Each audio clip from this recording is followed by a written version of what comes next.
Have you guys been using the Character AI app and wondering on how to enable NSFW, which is the not safe for work interactions?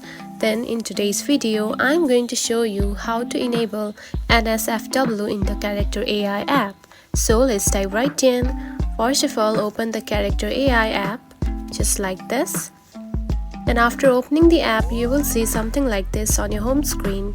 Now tap onto your profile icon at the top right corner, just right here.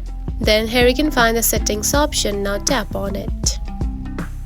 Then scroll down and here you can find there are no any options to enable the NSFW in the Character AI app. Now here is the thing.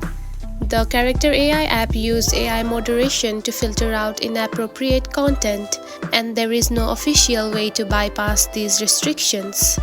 So you need to use the Character AI app without enabling the NSFW interactions. If you are looking for alternatives that allow more flexible AI roleplay, you might want to explore other apps. Hope you guys understand now. If you found this video helpful, don't forget to like and subscribe for more tips. Thanks for watching.